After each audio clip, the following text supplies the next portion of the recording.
इसमें हम आपको विराम चिन्हों के विषय में बता रहे थे। विराम चिन्ह, विराम अर्थात रुकना, और बातचीत करते समय जब कहीं कुछ समय रुका जाता है या पूरा वाक्य पढ़ने के बाद रुकते हैं तो वहाँ पर कुछ हमें लिखित भाषा के अंदर चिन्ह, लिखित चिन्ह लगाने पड़ते हैं, उन्हें हम विराम चिन्ह कहते हैं। तो इस प्रकार से यहाँ पूर्ण विराम, इसमें हमने आपको कुछ चिन्ह बताए जो 12 प्रकार के चिन्ह माने जाते हैं। उनकी आकृतियाँ किस प्रकार की हैं, नाम उनके क्या हैं, ये आपको बताया। तो इसमें पूर्ण विराम, अर्धविराम, अल्पविराम, प्रश्नवाचक चिन्ह, विस्मयादि चिन्ह, योजक या विभाजक चिन्ह, निर्देशक चिन्ह, निर्देशक चिन्ह और अन्य उद्धरण चिन्ह, विवरण चिन्ह, कोष्ठक, हंस पद,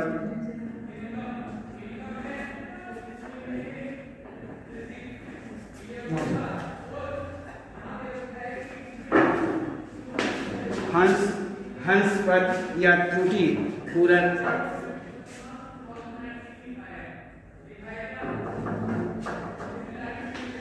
तो इस प्रकार से यहाँ त्रुटिपूरक, लाघव चिन्ह या संक्षिप्त सूचक चिन्ह, ये सारे के सारे जो हैं लिखित चिन्ह हैं।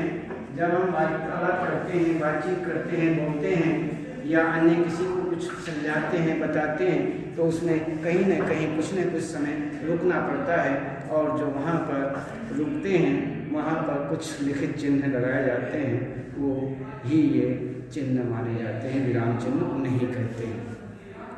तो इस प्रकार से आपको हमने बताया पूर्ण विराम, बोलते समय जब वाक्य समाप्त हो जाता है तो उसके लिए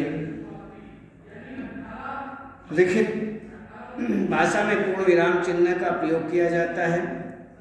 ये हम आपको बता चुके हैं कि प्रधानमंत्री विमान से नीचे उतरे, सभी लोगों ने उनका स्वागत किया। उनके स्वागत में किस तोपों की सलामी दी गई। यहाँ पर हर वाक्य के अंत में पूर्ण विराम चिन्ह लगाया जाता है। अर्धविराम के विषय में आपको बताया कि अर्धविराम जो है, जब पूर्ण विराम की तुलना में वक्ता जो है बोलते समय कुछ कम समय के लिए रुकता है, तब लिखित भाषा में अर्धविराम चिन्ह लगाया जाता है। तो इस प्रकार जैसे नेताजी भाषण देते रहे, लोग शोर मचाते रहे, तो यहाँ पर सभी लड़कों ने अपने अपने बैग खोले, लंच बॉक्स निकाले और मिलजुल कर खाने लगे। तो अल्प विराम के विषय में हमने आपको बताया कि जब वक्ता बोलते समय वाक्य के बीच में अर्धविराम की तुलना में कम समय के लिए रुकता है, तब लिखित भाषा में इनके लिए अल्प विराम चिन्ह लगाया जाता है, अल्प विराम चिन्ह का प्रयोग किया जाता है। जैसे हम देखते हैं कि प्रधानमंत्री का भाषण सुनने के लिए स्त्री, पुरुष, बच्चे, बूढ़े सभी पहुँचे। तो यहाँ पर स्त्री, पुरुष, बच्चे, ये सब जो चिन्ह लगाए जाते हैं, इन्हें हम यहाँ पर अल्प विराम कहते हैं। तो इसी प्रकार से आगे इसके बाद हम आपको बताते हैं प्रश्नवाचक।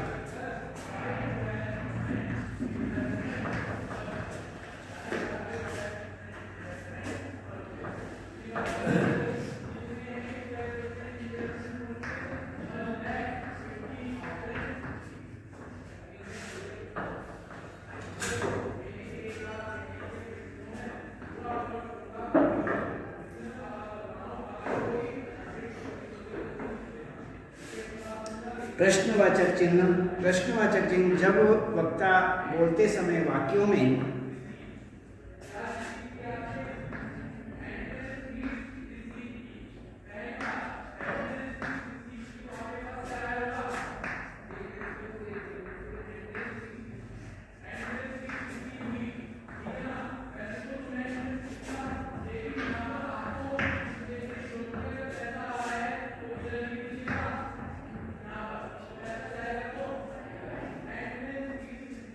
वाक्यों में प्रश्नवाचक शब्दों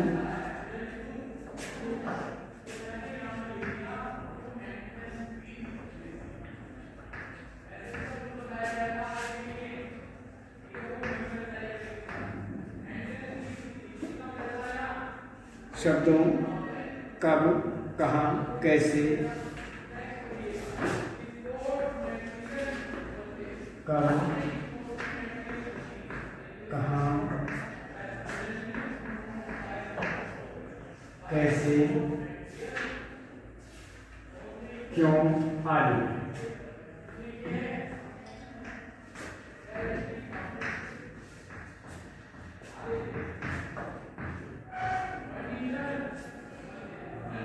क्यों आदि का प्रयोग करते हुए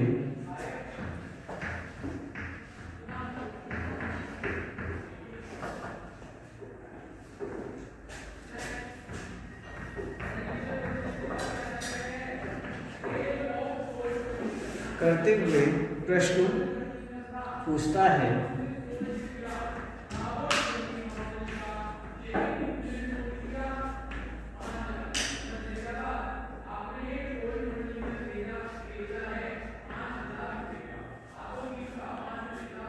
तब लिखित भाषा में वाक्यों के अंत में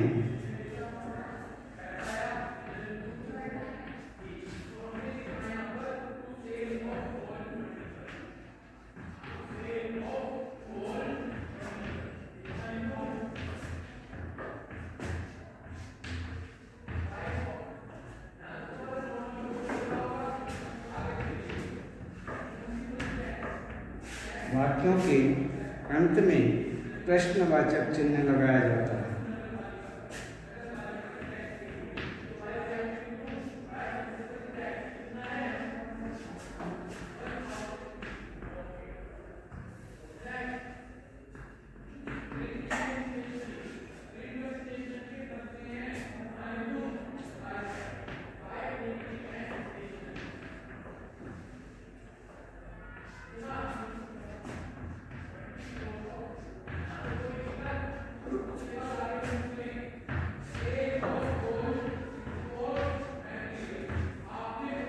जैसे आप कब वापस लौटेंगे,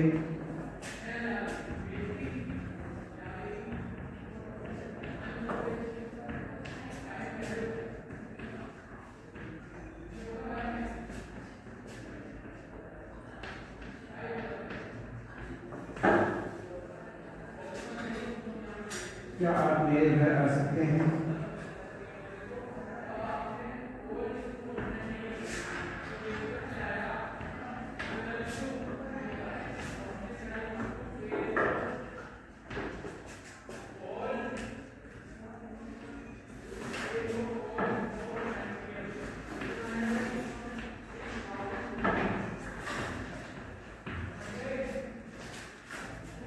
प्रश्नवाचक चिन्ह इस प्रकार का होता है।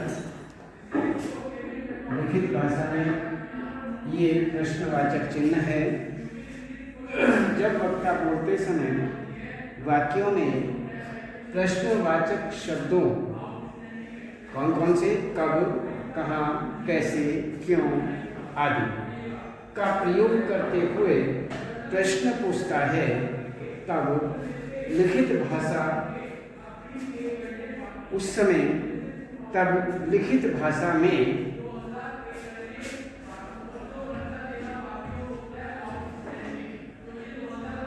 वाक्यों के अंत में प्रश्नवाचक चिन्ह लगाया जाता है। जैसे आप कब वापस लौटेंगे।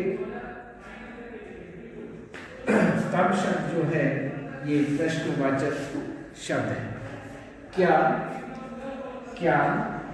आप मेरे घर आ सकते हैं। तो अंत में, इन वाक्यों के अंत में लौटेंगे, कब लौटेंगे, क्या आ सकते हैं, इस प्रकार से वाक्य पूर्ण होने पर क्वेश्चनवाचक प्रश्नवाचक चिन्ह का यहाँ पर प्रयोग किया गया। तो ये हुआ हमारा प्रश्नवाचक चिन्ह का प्रयोग। अब हम देखते हैं विस्मयादि सूचक चिन्ह। विस्मय आदि सूचक चिन्ह के अंतर्गत हम देखते हैं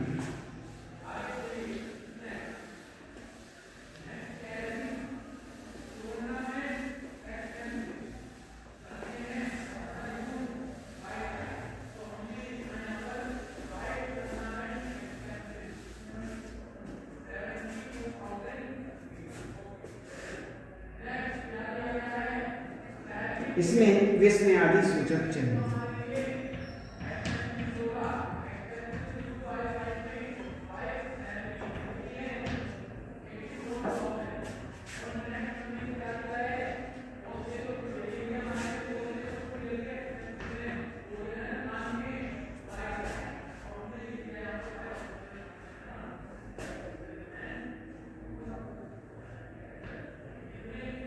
विस्मय आदि सूचक चिन्ह के विषय में जानते हैं। विस्मय, आश्चर्य, घृणा,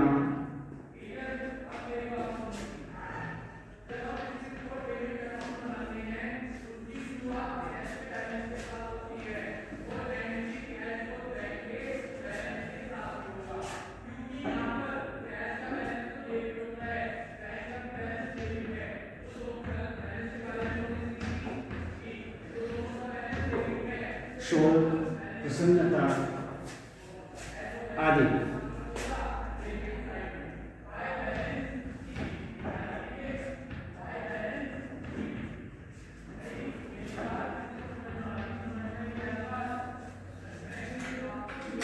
आदि भावों को व्यक्त करने वाले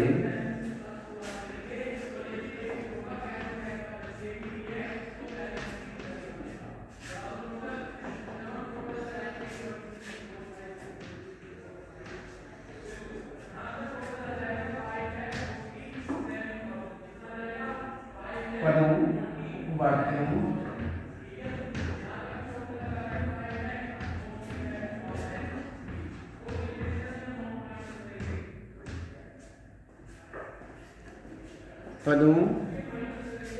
उपवाक्यों एवं वाक्यों के अंत में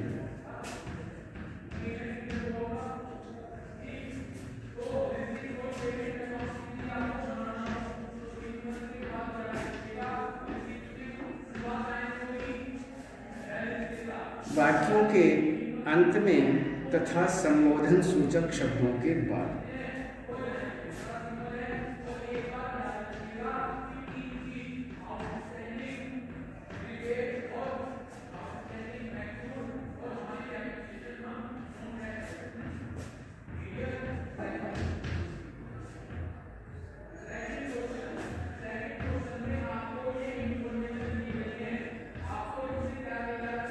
सूचक शब्दों, संबोधन सूचक शब्दों के बाद लिखित भाषा में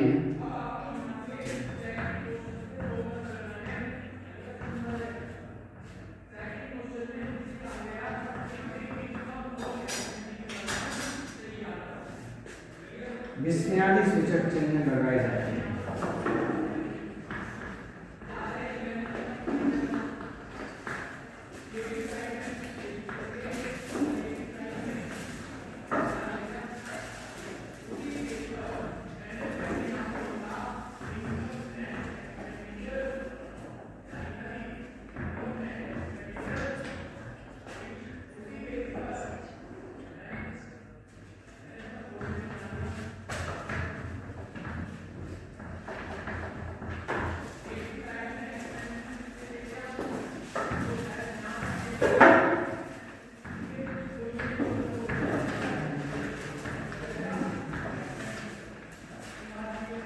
जैसे अरे तुम आ गए,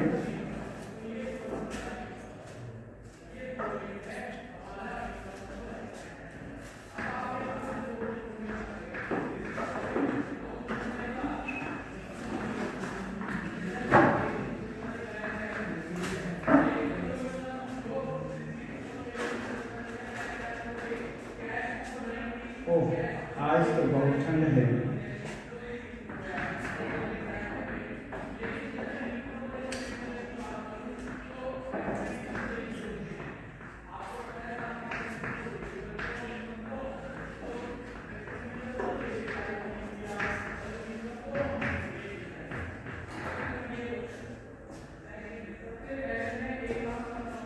विस्मयादि सूचक चिन्ह इस प्रकार से लिखा जाता है। विस्मय, आश्चर्य, ये शब्द हैं। विस्मय, आश्चर्य, घृणा, शोक, प्रसन्नता आदि भावों को जब हम व्यक्त करते हैं, भावों को व्यक्त करने के लिए व्यक्त करने वाले पदों या उपवाक्यों एवं वाक्यों के अंत में तथा संबोधन सूचक शब्दों के बाद लिखित भाषा में विस्मयादि सूचक चिन्ह, जो हमने पहले बताया था, इस प्रकार का विस्मयादि सूचक चिन्ह लगाए जाते हैं। जैसे, अरे तुम आ गए, ओह आज तो बहुत ठंड है। इस प्रकार ये जो विस्मयादि चिन्ह लगाए हुए हैं, ये इन पदों के या उपवाक्यों के बाद में या पहले लगाए जाते हैं। तो इसी प्रकार से ये हुआ हमारा विस्मयादि बोधक चिन्ह, विस्मयादि सूचक चिन्ह। तो इस प्रकार से हम देखते हैं कि ये सारे के सारे चिन्ह जो हैं इस प्रकार से प्रयोग किए जाते हैं, और चिन्हों के विषय में हम आपको बाद में कल बताएंगे। आज इतना है।